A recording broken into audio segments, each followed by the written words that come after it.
Bienvenue dans cette vidéo dans laquelle je vais partager avec vous comment utiliser ChatGPT pour faire un très bon cours. ChatGPT a été lancé en fin novembre 2022 par la société OpenAI et qui a soulevé pas mal de débats quant à son intégration dans le domaine de l'enseignement. Les craintes émises, c'est la tricherie, la paresse de la part des étudiants, etc. Mais au fil du temps, ChatGPT s'avère un outil très important et peut être intégré d'une manière très positive dans le domaine de l'enseignement. Alors, ChatGPT, c'est un chatbot basé sur l'intelligence artificielle et sur le langage humain. Et sur le langage actuellement de l'architecture JP 3.5 qui est gratuite. Il existe aussi la ChatGPT 4 qui est payant. Alors, comment élaborer un cours à l'aide de ChatGPT? D'abord, comment y accéder? Pour accéder à ChatGPT, il suffit d'ouvrir un moteur de recherche, Bing, Google, Firefox, etc. Et vous tapez OpenAI, c'est-à-dire la société mère qui l'a développé, qui a d'autres produits autres que ChatGPT, tels que DALL-E pour le dessin, le design, etc., production d'images. Il y a ChatGPT, donc il faut sur le portail de OpenAI, vous tapez sur ChatGPT, vous allez accéder à ce portail. Au préalable, il faut faire une inscription via votre adresse email. Faites sign up et vous entrez votre adresse email. Vous appuyez sur Try ChatGPT. Vous allez atterrir sur le portail de ChatGPT. ChatGPT a plusieurs fonctionnalités. Alors, celle qu'on va utiliser, c'est exemple, Explain Quantum Computing in Simple Terms. C'est une fois qu'on a activé cette icône, la partie la plus importante, c'est celle-là, c'est là où on envoie notre message. En termes de langage intelligence artificielle, ça s'appelle un prompt. Un prompt, donc c'est une invite de commande qu'on donne à la machine pour l'exécuter, pour nous restituer la réponse. C'est une invite commande.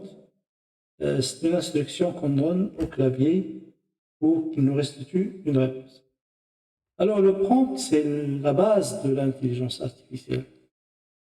C'est le langage avec lequel on communique avec la machine. Donc, il faut guider l'intelligence artificielle à vous restituer des réponses claires, précises. Pour cela, il faut bien formuler vos intentions de la question que vous voulez poser. La question que vous voulez poser doit être contextualisée. Il faut lui donner un contexte. Dans quel cadre vous posez cette question? Qui êtes-vous? Alors, spécificité de l'information. Qu'est-ce que vous voulez? Quel est public? Qu'est-ce que vous attendez de cette question? Et le format de la réponse. Est-ce que vous voulez un texte, un questionnaire, un tableau, des diapositives? Je ne sais pas. Donc, il faut préciser qu'est-ce que vous voulez exactement. Ça dépend de la nature de prompt que vous formulez. Alors, le prompt, c'est le point de base et c'est la clé actuellement de l'intelligence artificielle. C'est une monnaie. Les gens construisent des prompts qu'ils vendent et on a même des marketplaces, des marchés dans lesquels on achète et on vend ces prompts-là. Il y a des prompts qui génèrent des lettres professionnelles, des emails professionnels, des articles de journaux professionnels, des designs professionnels, etc. Maintenant, on va essayer de confectionner des prompts pour l'enseignement. Comment réaliser un cours à l'aide en construisant des prompts bien définis. Donc, on va faire une démonstration et on va essayer d'exploiter ChatGPT pour réaliser des cours. Voilà, donc on passe à la machine.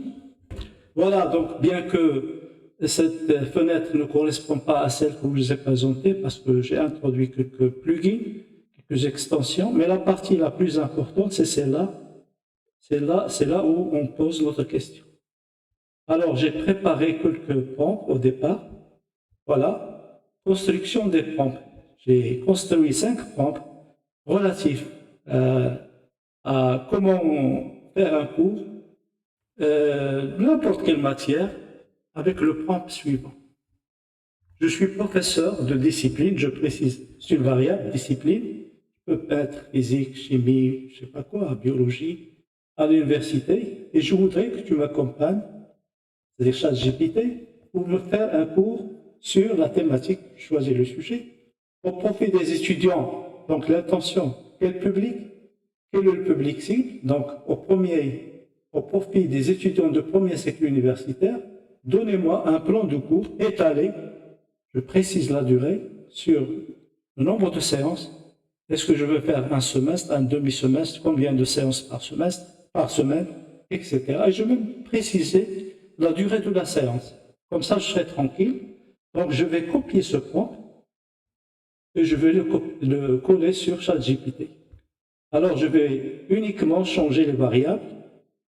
Bon, étant donné que je suis prof de chimie, ancien professeur de chimie, alors je suis professeur de chimie, par exemple. Alors, chimie. À l'université, bon, quelle que soit l'université, je voudrais que tu m'accompagnes pour faire un cours.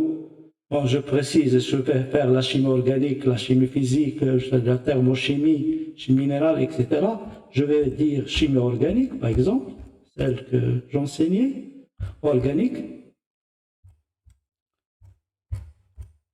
Alors, au profit des étudiants de premier cercle universitaire, donnez-moi un plan de cours étalé sur le nombre de séances. Supposons que je vais faire 10 séances. Bon, je vais voir si mon planning, mon emploi du temps. Alors, je vais mettre 10 séances d'une durée de 2 heures, de 120 minutes. Alors, je peux mettre 120 minutes. Comme ça, 2 heures de 120 minutes. Alors, je vais voir quelle est la réponse. Je peux enlever les parenthèses pour ne pas l'induire en erreur. Voilà la séance 1, c'est l'introduction à la chimie organique, 120 minutes. La séance 2, isomérie et stéréochimie, réactivité, groupe fonctionnel, fonction carbonyle, etc., amine et hétérocycle, etc. Donc voilà, je reprends le même prompt et je vais mettre chimie générale. Alors coller, bon, supposons que j'ai 2 disciplines à assurer leur cours, je mets ici de chimie générale,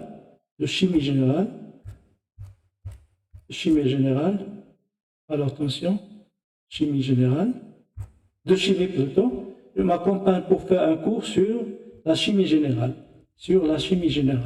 la chimie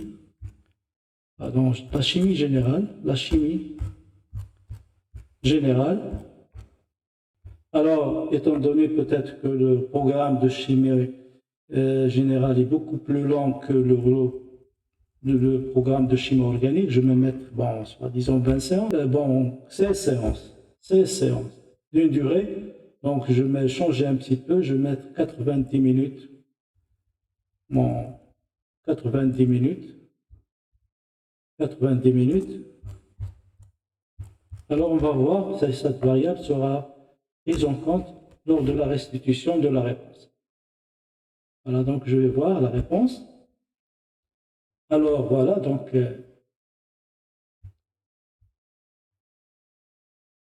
chaque séance a été fixée à 90 minutes. Séance 11, j'ai précisé le nombre de séances, 16 séances. Alors, il va continuer. Donc, le temps est bien réparti. Nous avons 16 séances de chimie des matériaux, chimie cinétique chimique, propriétés physiques et solutions, liaison chimique, etc. Alors, bon, voilà le plan. Donc, je peux lui dire dans un deuxième prompt que j'ai construit, bon, je reste conforme à ce que j'ai prévu pour ne pas alors développer les différents points de l'introduction. Alors je copie, je lui dis par exemple, je vais faire ce prompt, coller ce prompt, développez-moi les différents points de l'introduction, je précise parce que j'ai posé deux prompts différents. Relatif à la chimie organique. Relatif. Alors, une introduction relative à la chimie organique. À la chimie organique.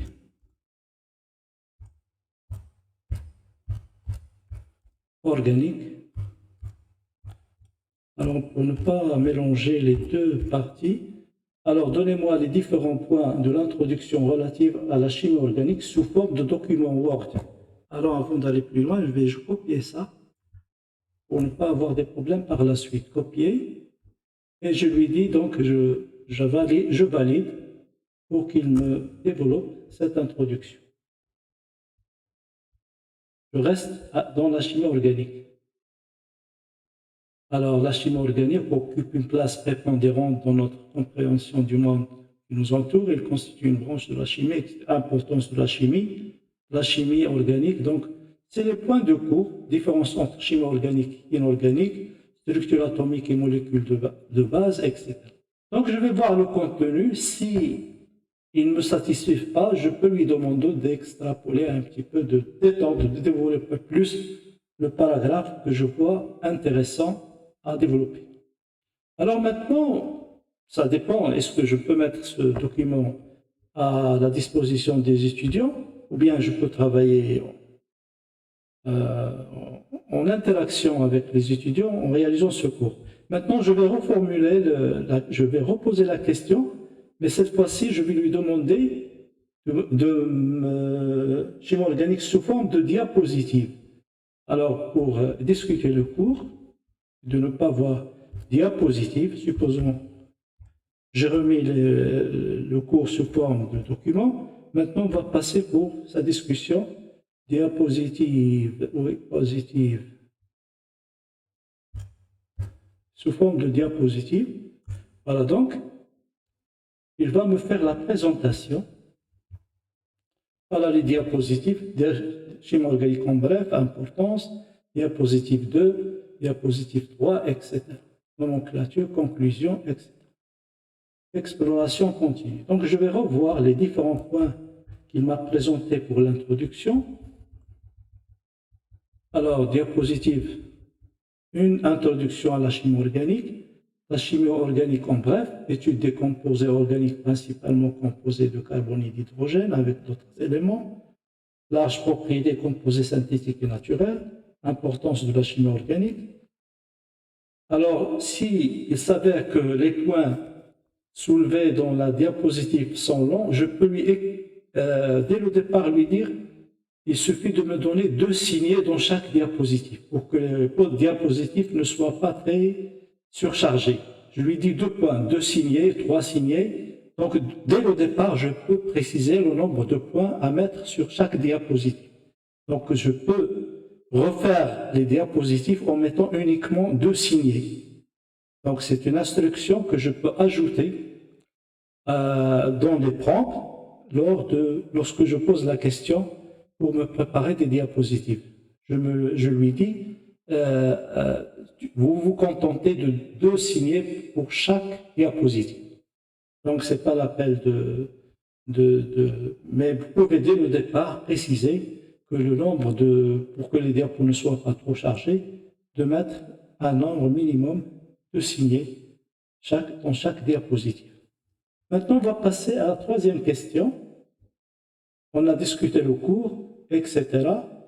Je souhaite maintenant, je vais lui dire, je vais faire un contrôle de connaissances à la suite de cette introduction, un quiz que je vais remettre aux étudiants pour contrôler s'ils ont bien assimilé le cours. Bon, l'introduction n'est pas très... Mais au fur et à mesure que les semaines passent, je peux pour chaque semaine prévoir, voilà, par exemple, je souhaite réaliser un QCM sur cette partie du cours. Proposez-moi 10 questions à choix multiples avec 5 réponses, dont une seule est seulement correcte. N'affichez pas les réponses. Alors, je vais voir, il m'a fait un quiz, un questionnaire, un QCM. Voilà, question 1, qu'est-ce que c'est que la chimie organique? A, B, C, D, E, 5 questions. Alors, donc, je je ne détaille pas, il faut à vous de voir quelles sont les propositions de ChatGPT. Est-ce qu'il n'y a pas des conneries? Parce que parfois il y a des conneries. Méfiez-vous. Donc il faut passer au peigne fin les réponses données par ChatGPT pour éliminer les choses, les maladresses. Quel est le rôle des électrons dans les atomes? Déterminer la couleur de l'atome. Donc, je pense qu'au cours de l'exposé, vous allez, par exemple, les conventions, l'atome d'oxygène est rouge, l'atome d'azote est, je pense, bleu, le carbone est noir, les types d'irrigation de carbone, ça dépend de la couleur carbone noire, ça dépend de ce qu'il a été évoqué lors de la présentation de votre cours. Quelles sont les molécules organiques principalement constituées d'hydrogène, d'azote, carbone et oxygène, carbone et hydrogène, carbone et azote, carbone et soufre. Voilà, quelle est l'importance de la nomenclature en chimie organique, quelle est la nature des liaisons covalentes, etc. Maintenant, je vais lui demander de m'afficher les corrections. Parce que dans le premier prompt, je ne lui ai pas demandé de m'afficher les réponses. Je lui ai indiqué ça dans le prompt. N'affichez pas la réponse. Alors, n'affichez pas les réponses. Je donne du temps aux étudiants de réfléchir. Exemple, je laisse 10 minutes à la fin de la séance. Et à la fin, bon, je peux leur afficher les réponses. Afficher les réponses.